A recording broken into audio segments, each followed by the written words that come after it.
पूर्व पक्षी कहता है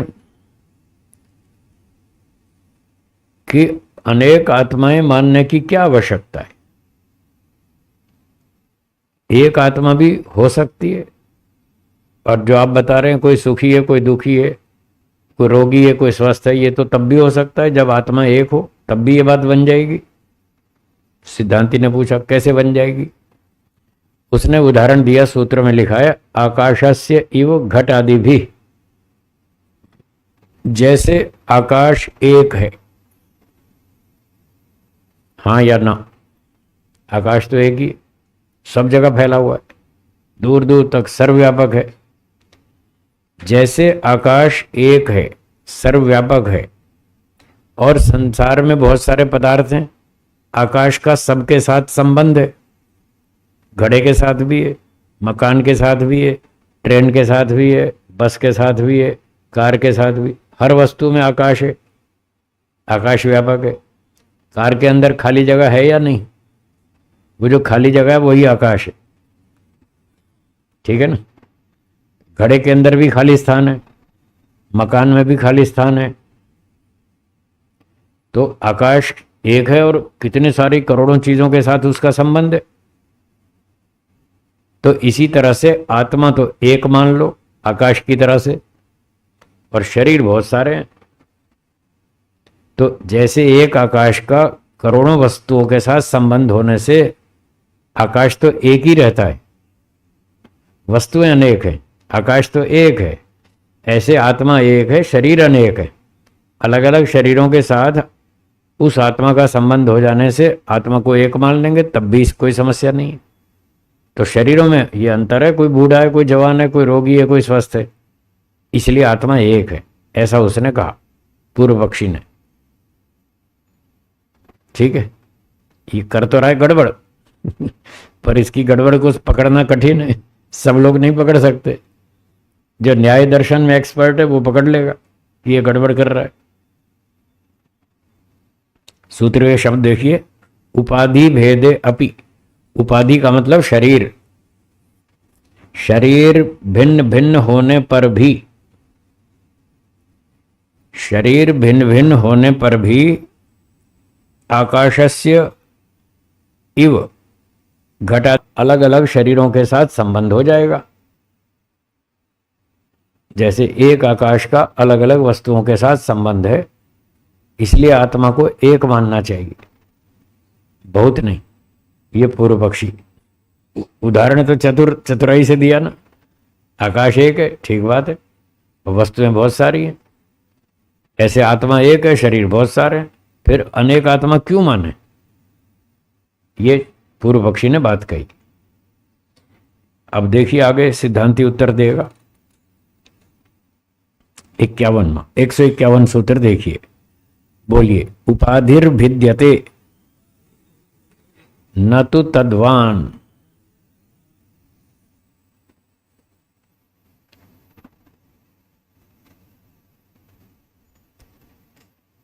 पूर्व पक्षी ने जो बात कही कि शरीर बहुत सारे हैं अलग अलग, मनुष्य का, पशु का, पक्षी का, कीड़े मकोड़े का, और मनुष्यों में भी सबके शरीर अलग अलग हैं, 8 अरब बता रहे हैं।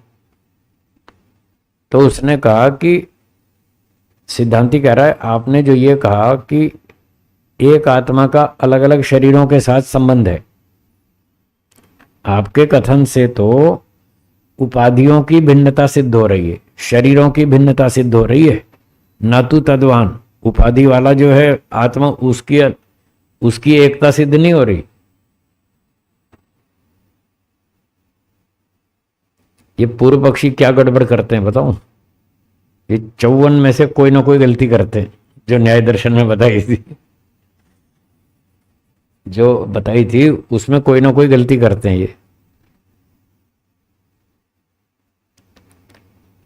और जो बात सिद्धांती ने रखी उसका सीधा उत्तर नहीं देंगे, इधर उधर घुमा देंगे बात को, बस यही चालाकी, यही गड़बड़ करते हैं।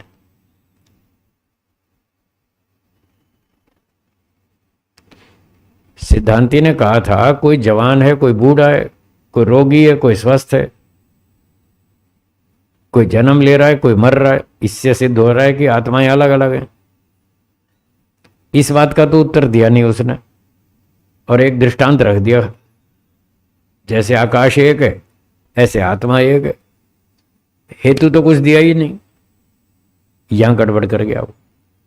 हेतु कुछ नहीं दिया, केवल उदाहरण रख दिया, जैसे आकाश एक है उसका अनेक पदार्थों के साथ संबंध है, ऐसे आत्मा भी एक है, उसका अनेक शरीरों के साथ संबंध है। इतना कह के छोड़ दिया। हेतु तो कोई बताया नहीं कि इसका हमारी बात से क्या तालमेल है। तालमेल कुछ नहीं दिखाया, सिर्फ दृष्टांत प्रस्तुत किया।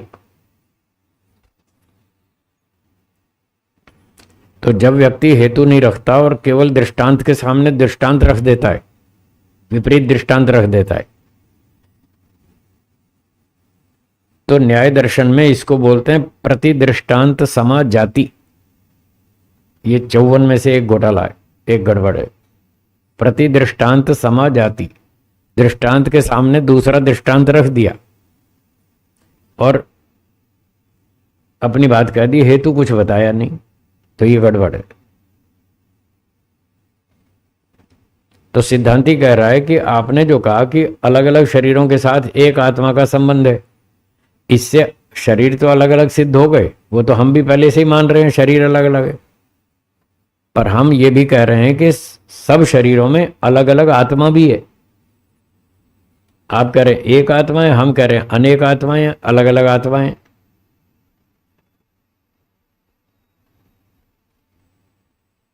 अब इस बात को कैसे समझें कि शरीर अलग अलग है? ये बात तो सिद्धांती और पूर्व पक्षी दोनों स्वीकार कर रहे हैं।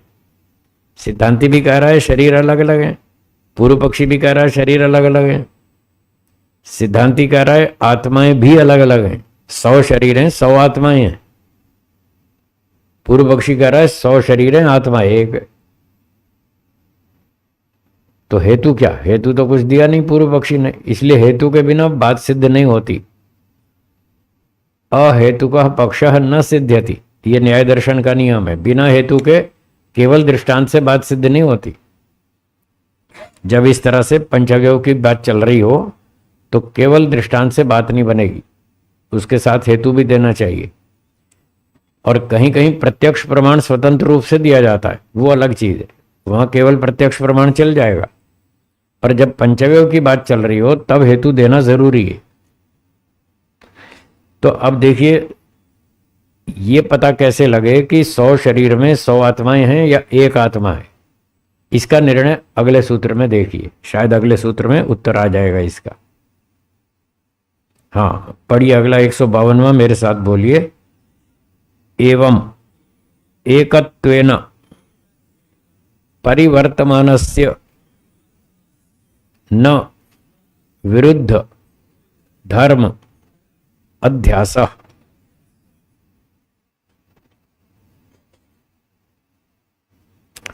सिद्धांती ने कहा कि आप जो कह रहे हैं सब शरीरों में एक ही आत्मा है, मान लो 100 शरीर हैं और आप कह रहे हैं 100 में एक ही आत्मा है। शरीर अलग अलग हैं, आत्मा एक है। जैसे घड़ा, मकान, कार, ट्रेन, वस्तुएं अनेक हैं, आकाश एक है। एक ही आकाश का सब पदार्थों के साथ संबंध है, ऐसे एक आत्मा का अनेक शरीरों के साथ संबंध है। आप जो ऐसा कह रहे हैं, तो ऐसा कहने पर इसमें दोष ये आता है, न विरुद्ध धर्माध्यास। ये सिद्धांत में सिद्धांती ने बताया, यदि एक ही आत्मा हो तो एक समय में दो विरोधी अनुभूतियां कैसे करेगा?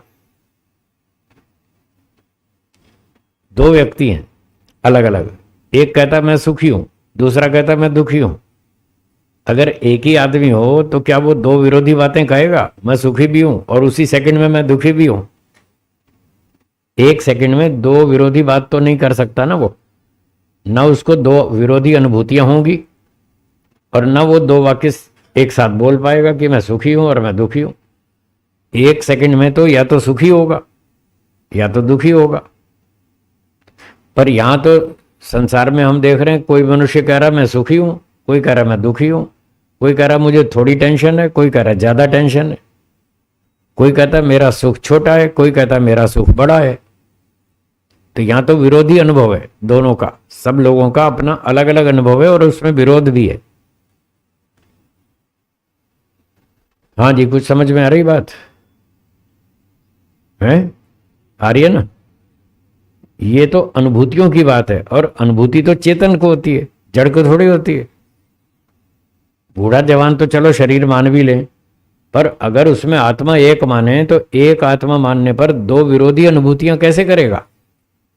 कि मैं सुखी भी हूं और मैं दुखी भी हूं। पर हम यहां देख रहे हैं, कोई कह रहा है मैं सुखी हूं, कोई कह रहा है मैं दुखी हूं। एक बता रहे हैं, वो अनुभूतियां भी विरोधी कर रहे हैं स्वयं, और फिर बोल भी रहे हैं। एक ही समय में कोई कह रहा मैं जवान हूं, कोई कह रहा मैं बूढ़ा हूं, कोई कह रहा मैं स्वस्थ हूं, कोई कह रहा मैं रोगी हूं। इस प्रत्यक्ष प्रमाण से यह सिद्ध होता है कि एक आत्मा नहीं हो सकती। आपकी बात इस प्रत्यक्ष प्रमाण के विरुद्ध होने से गलत, ये उत्तर दिया सिद्धांति ने। जब अलग अलग अनुभूतियां हैं, अलग अलग विरोधी अनुभव हैं, तो फिर इससे सिद्ध होता है कि सब आत्माएं अलग अलग हैं, सबको अपनी अपनी अनुभूति है। कोई सुखी है, कोई दुखी है, कोई कम सुखी है, कोई ज़्यादा सुखी है, कोई कम दुखी है, कोई ज़्यादा दुखी है। इससे अलग अलग आत्माएं सिद्ध होती हैं, एक आत्मा नहीं होती। अब शब्दों को देखिए सूत्र के। एवं इस प्रकार से, जैसा आप कह रहे हैं, एकत्वेन विपरिवर्तमानस्य, अगर एक ही आत्मा सर्वव्यापक हो, जैसा आप कह रहे हैं कि आत्मा एक है और वो सर्वव्यापक है, यदि एक आत्मा सर्वव्यापक हो तो विरुद्ध धर्म अध्यासः न, उसको ये विरोधी धर्मों की अनुभूति नहीं होनी चाहिए। मैं सुखी हूं, मैं दुखी हूं, ये नहीं होना चाहिए।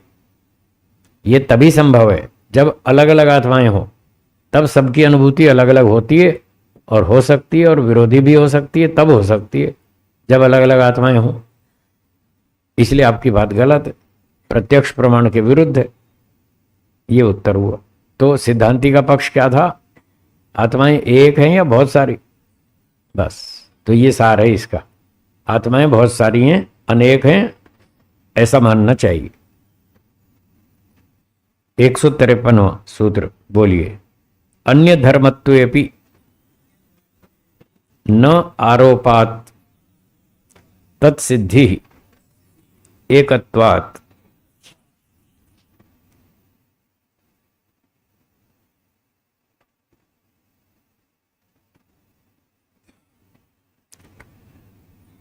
सिद्धांती अगली बात कह रहे हैं इस सूत्र में,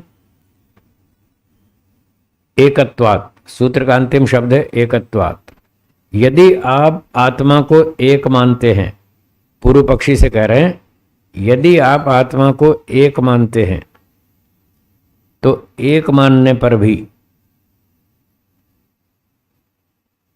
और ये मानने पर कि आत्मा तो एक है, सुखी दुखी तो उपाधियां हो रही हैं। आप जो सिद्धांति ने कहा कि सुखी दुखी तो विरोधी अनुभूति है, तो एक आत्मा दो विरोधी अनुभूति कैसे करेगा?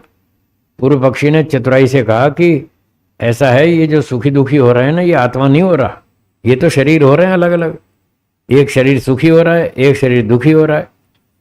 अब बोलो, अब तो आत्मा एक बन जाएगा, ऐसा उसने कहा पूर्व पक्षी ने।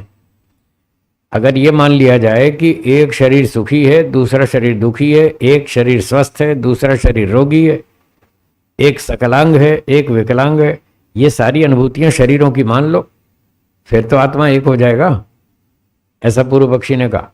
तो सिद्धांति कहता है, यदि सुख दुख को उपाधि का धर्म मान भी लें, उपात न तत्सिद्धि, तत्सिद्धि विरोधी धर्मों की अनुभूति, इसकी सिद्धि फिर भी नहीं हो पाएगी, क्योंकि अनुभूति करने वाला तो एक है। उपाधियां भले ही अनेक हों, वो तो सारी जड़ हैं, शरीर तो सारे जड़ हैं। शरीर थोड़ी सुखी हो रहा है ना दुखी हो रहा है, उसमें टूट फूट हो रही है शरीर में, ये ठीक है। इतना होने पर भी अनुभूति यदि आत्मा को हो रही है, तो आत्मा एक होने से दो विरोधी अनुभूतियां कैसे करेगा? नहीं कर पाएगा। इसलिए एक आत्मा फिर भी सिद्ध नहीं होता। थोड़ी कठिन बात है, थोड़ा दिमाग लगाना पड़ेगा, बार बार चिंतन करना पड़ेगा, बार बार दोहराइए, सोचिए क्या कह रहे हैं।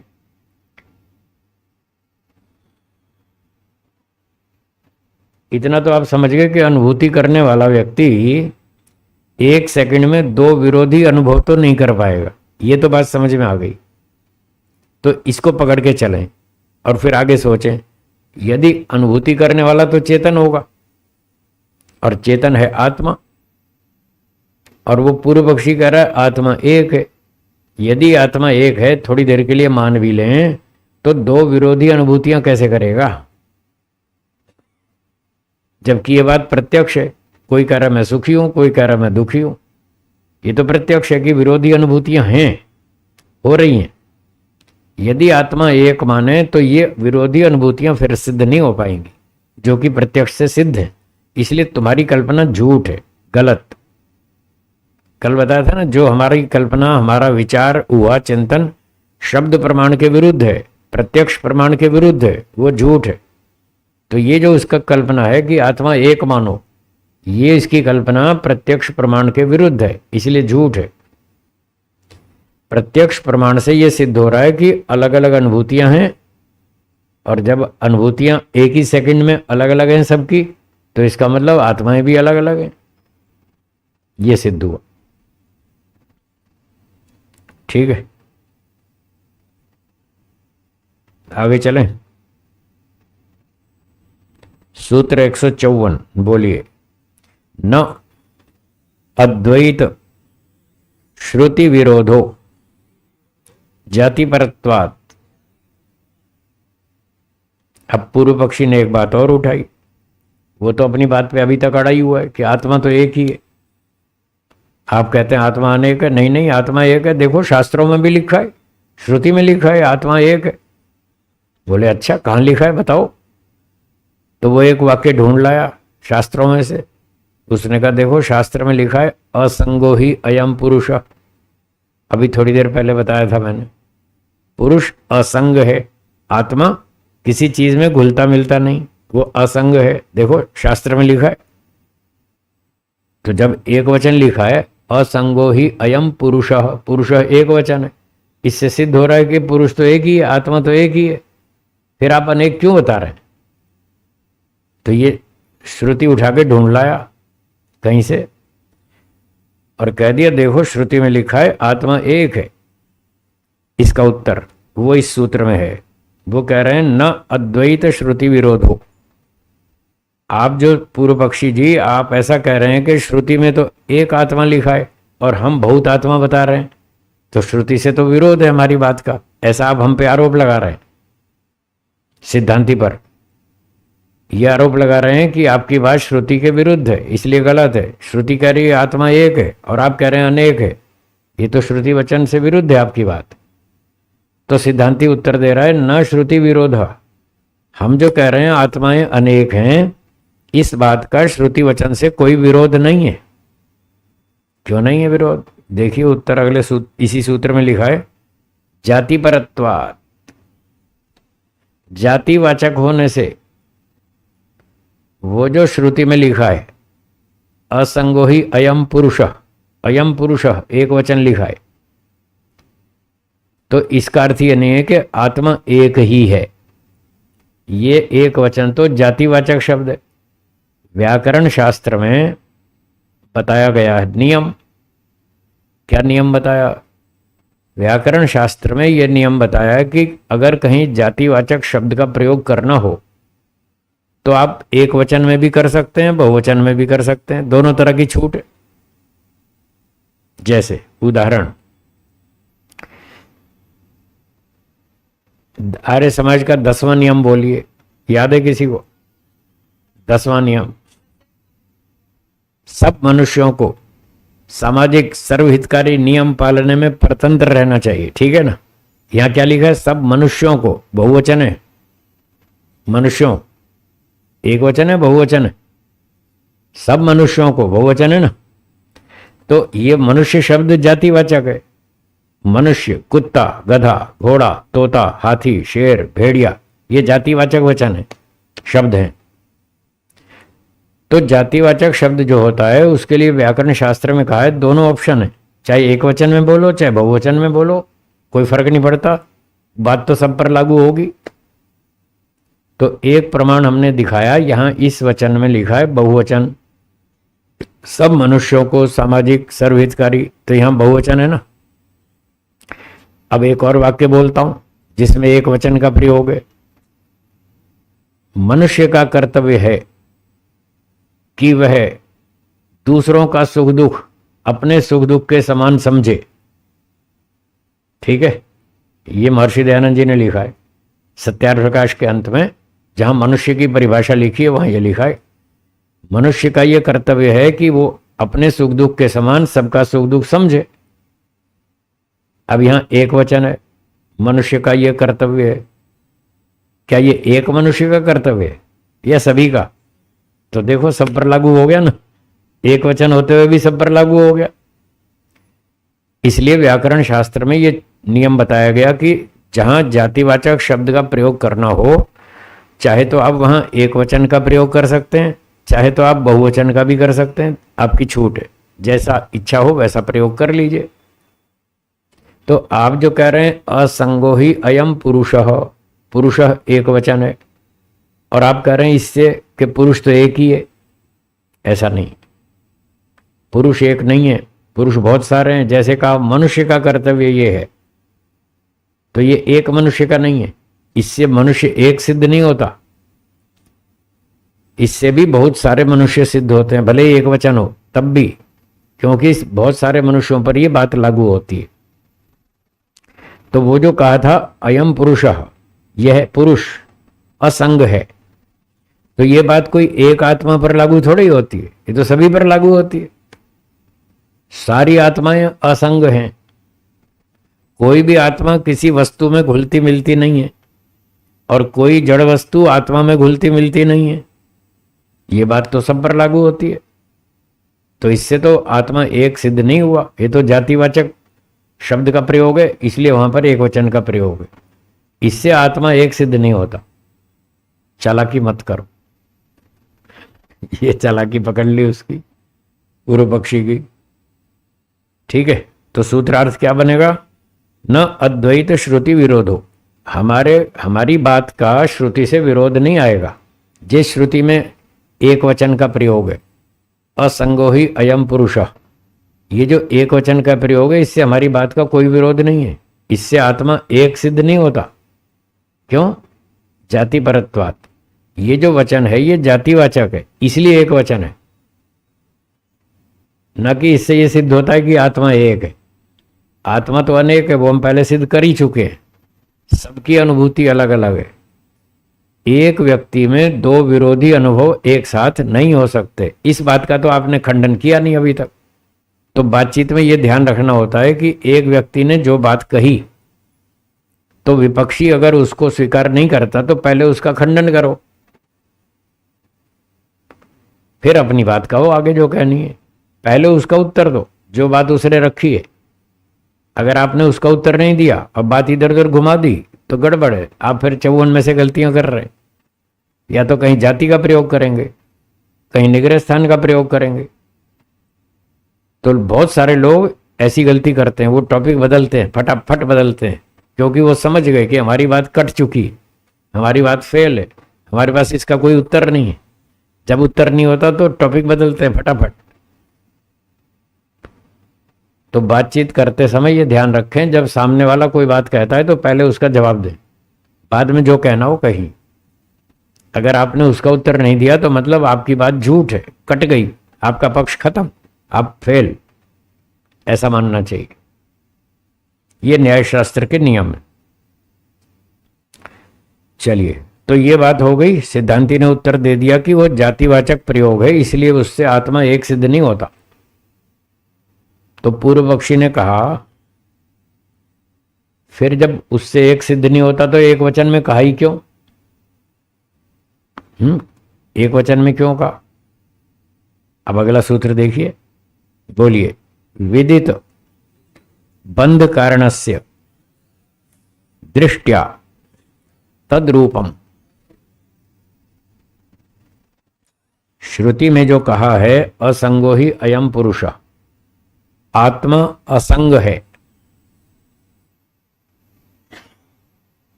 ठीक है, आत्मा असंग है। फिर ऐसा क्यों कहा?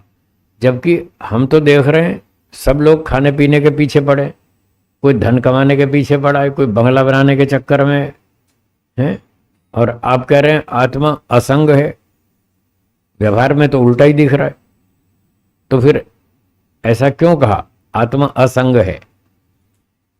इस बात का उत्तर दिया, विदित कारण है, विदित बंध कारण, कारणस्य दृष्टया। जिस व्यक्ति को बंधन का कारण समझ में आ गया, क्या बोला, दोहराइए, उसकी दृष्टि से तद्रूपम, ऐसा कथन किया है, ऐसा कथन किया है कि आत्मा असंग है। ये अनुभूति सबकी नहीं है, किसी किसी की है। जिसको समझ में आ गया कि जलेबी कितनी भी खाओ आत्मा में नहीं घुसेगी, मिठाई कितनी भी खाओ आत्मा में एंट्री नहीं करेगी, पैसे कितने भी कमाओ आत्मा में नहीं घुसेंगे, आपके सारे पैसे यहीं रखे रह जाएंगे, सारे बंगले गाड़ियां यहीं रखी रह जाएंगी, आत्मा में कहाँ घुसा। तो जिसको समझ में आई ये बात, तत्व ज्ञान हो गया कि आत्मा कैसा है, उसकी दृष्टि से ये बात माइक लेके पहुंच जाएंगे। आपको कैसा लग रहा है? अबे नालायक, उसको जान बचा उसको कह रहा है आपको कैसा लग रहा है जो आदमी बाढ़ में डूब रहा है उसको कैसा लगेगा खराबी तो लगेगा, उससे क्या पूछना। पर वो पहुंच जाते हैं वहां। चलो, जो मुसीबत में उससे मत पूछो, पर जो अच्छी स्थिति में उससे तो पूछ सकते हैं। भाई आपकी 30 साल हो गए, आप काम कर रहे हैं, आपको क्या लाभ हुआ, अपना अनुभव बताइए, तो कुछ हमें भी जोश आएगा, हमें भी प्रेरणा मिलेगी, हम भी कुछ ऐसा करें अगर इसमें कुछ फायदा है तो जब तत्वज्ञानी वैरागी व्यक्ति को ये सब अनुभव हुआ तो लोगों ने उससे पूछा, आपको 30 वर्ष हो गए योगाभ्यास करते हुए, आपकी क्या अनुभूति है बताइए। तो उसने कहा, मेरी अनुभूति यह है कि आत्मा असंग है, कोई चीज आत्मा में घुलती मिलती नहीं है, तुम लोग सब भ्रांति में हो, तुम इसके पीछे पड़े हो, दुनिया के ये पैसे संपत्ति आपके साथ नहीं जाएगी, आत्मा में कुछ भी घुलता मिलता नहीं है, सब यहीं रह जाएगा। उसने अपनी अनुभूति बताई। और बाकी लोग जब धीरे धीरे वो भी वहां पहुंचेंगे तब वो भी यही अनुभव करेंगे कि हाँ वो तो ठीक कह रहे थे, उनकी अनुभूति सही थी कि आत्मा में कुछ भी घुलता मिलता नहीं है, ये असंग है, इसमें कोई चीज मिक्स नहीं होती। फिर दूसरों को भी आएगी समझ में, धीरे धीरे आ जाएगी।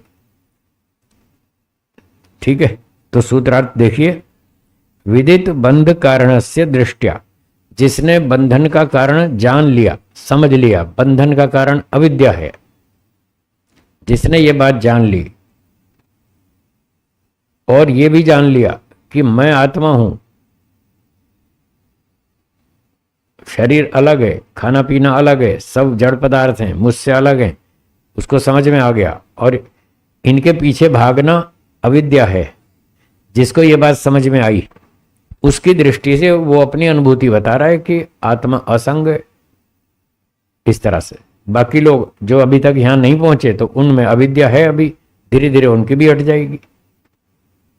इससे आत्मा एक सिद्ध नहीं होता, आत्मा तो अनेक ही है, उनमें से एक को तत्व ज्ञान हुआ, उसने अपनी अनुभूति बताई, बाकियों ने नहीं बताई, उनको अभी नहीं हुआ।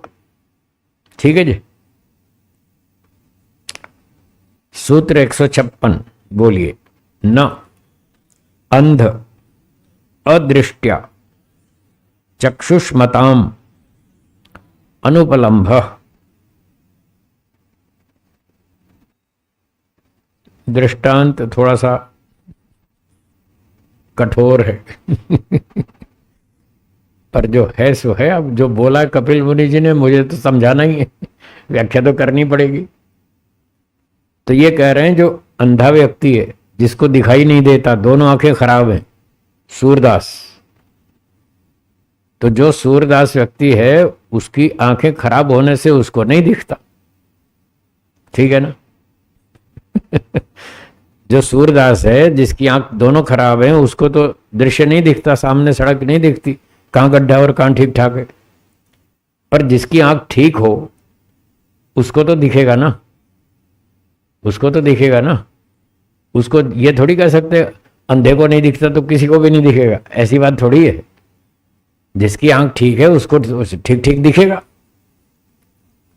जिसकी आंख खराब है उसको ठीक नहीं दिखता, जिसकी आंख ठीक है उसको तो ठीक दिखेगा। तो जो अविद्या में है जो अविद्या में है उसको लगता है और पैसे कमाओ, और पैसे कमाओ।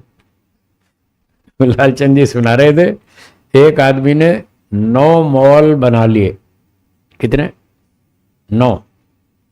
और अभी 10वां मॉल बनाने के चक्कर में और बाल खरीद रहा है उसका 10वें मॉल के लिए। और बेटा एक ही है केवल, ये नहीं कि उसके 20 बच्चे हैं तो वो सबके लिए पैसे जमा कर रहा है। एक बेटा है, 9 मॉल बना चुका है, 10वां मॉल बनाने के लिए और माल खरीद रहा है। तो उसको तो यही लगता है कि खूब पैसे कमाओ, ये पैसे मेरे हैं, मेरे साथ जाएंगे, मैं मरते समय साथ ले जाऊंगा। तो वो तो है अंधे के समान, उसको तो ये नहीं दिख रहा कि पैसे यहीं रह जाएंगे, संपत्ति यहीं रह जाएगी, उसको नहीं दिख रहा। पर जिसको समझ में आ रहा है कि ये संपत्ति यहां रह जाएगी, उसकी आंख ठीक है। तो जिसकी आंख ठीक है उसको तो ठीक ठीक दिखेगा,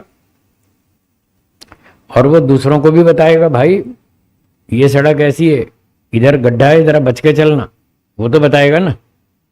तो जिसकी आंख ठीक है वो बताएगा कि मेरी आंख ठीक है, मुझे सड़क ठीक ठीक दिख रही है, और यहां पर 5-7 गड्ढे हैं, जरा इनसे बच के चलना। तो जिसको तत्व ज्ञान हो गया वो बता रहा है ये आत्मा असंग है, इसमें कुछ भी मिक्स नहीं होता, न मिठाई, न भोजन, न कपड़े, न सोना चांदी, न मोटर गाड़ी, न पैसा, कुछ भी आत्मा में मिक्स नहीं होता। तुम खामखा भ्रांति में मत रहो, ये बहुत पैसा के लिए टाइम बर्बाद मत करो, थोड़ा ही टाइम खर्च करो, बस इतना जितने में गुजारा हो जाए। थोड़ा टाइम पैसे कमाओ और बाकी टाइम अपनी साधना करो। तो जो इस तरह से ठीक ठीक समझ रहा है वो तो बताएगा। इससे आत्मा अनेक सिद्ध होते हैं, किसी को समझ में आया, किसी को नहीं आया। अगर आत्मा एक ही होती तो या तो सारे मूर्ख होते या सारे तत्वज्ञानी होते। पर सारे तो तत्वज्ञानी नहीं है और सारे अनाड़ी भी नहीं है, इसलिए अनेक आत्माएं हैं, यह सिद्ध हुआ। आत्माएं अनेक हैं। हाँ, सूत्रार्थ देख लीजिए। अंध अदृष्टया अनुपलम्भ, जो अंधा व्यक्ति है उसकी दृष्टि ठीक नहीं है, इसलिए उसको नहीं दिखता। परंतु चक्षुष्मताम अनुपलम्भ न, आंख वालों को न दिखे ऐसी बात नहीं है। 2 नेगेटिव हो गए। आंख वालों को ना दिखे ऐसी बात नहीं है। जो सूरदास हैं उनको नहीं दिखता, पर जो आंख वाले हैं उनको तो साफ दिखता है। इसलिए आत्मा एक कैसे हुआ? अनेक है, अलग अलग आत्माएं। आत्माएं अनेक हैं, इस बात को सिद्ध करने के लिए और अगला सूत्र है 157। देखिए और बोलिए। वामदेव आदिर मुक्तो न अद्वैतम। बहुत सारे ऋषि लोग मुक्ति में चले गए। लोग पूछते हैं ना, अब तक कोई मुक्ति में गया भी है?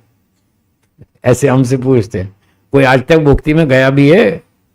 मैं कहता हूं हाँ, बहुत सारे चले गए। देखो कपिल मुनि जी प्रमाण दे रहे हैं। कपिल मुनि जी बता रहे हैं कि बहुत सारे लोग मुक्ति में चले गए। उनमें से एक नाम बताया, एग्जाम्पल वामदेव और आदि वगैरह वगैरह, बहुत सारे चले गए। वामदेव चले गए, प्रजापति चले गए, ब्रह्मा चले गए, अग्नि वायु आदित्य अंगिरा 4 ऋषि थे सृष्टि के आरंभ में, वो चले गए। महर्षि पतंजलि चले गए, महर्षि कणाद चले गए, महर्षि गौतम चले गए, महर्षि दयानंद चले गए, कितने सारे चले गए।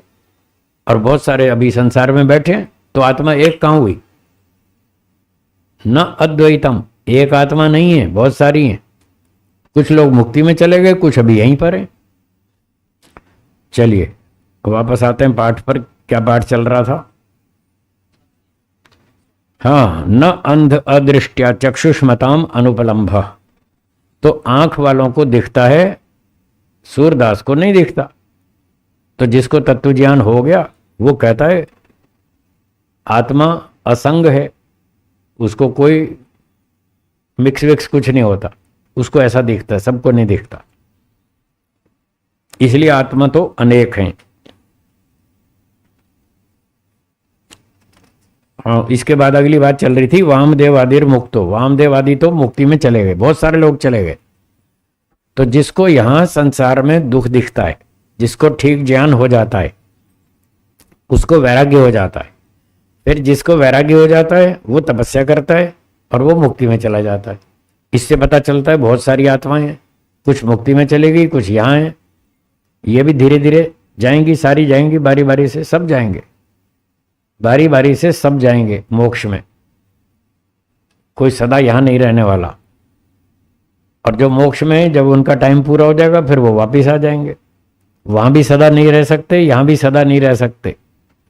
हमेशा एक स्थिति में जीवात्मा नहीं रह सकता, क्योंकि वो अल्प शक्तिमान है। क्या कारण बताया? अल्प शक्तिमान है, इसलिए हमेशा एक स्थिति में नहीं रह सकता। न संसार में हमेशा रह सकता, न मोक्ष में हमेशा रह सकता। जब यहाँ दुख भोग भोग के तंग आ जाता है फिर मोक्ष में जाता है, और जब मीठा खा खा के बोर हो जाता है फिर वापस यहाँ आता है खट्टा कड़वा तीखा चखने के लिए। फिर यहाँ खट्टा कड़वा तीखा चखता है, फिर कहता है नहीं नहीं ये तो गलत है, वही ठीक था। फिर वापस जाता है मुक्ति में। फिर वहाँ मीठा खा खा के थक जाता है, फिर वापस आता है इधर। बस आता रहता है, जाता रहता है, आता रहता है, जाता रहता है। ये चक्र अनादिकाल से चल रहा है, अनंत काल तक चलेगा। ना ये शुरू हुआ ना कभी खत्म होगा।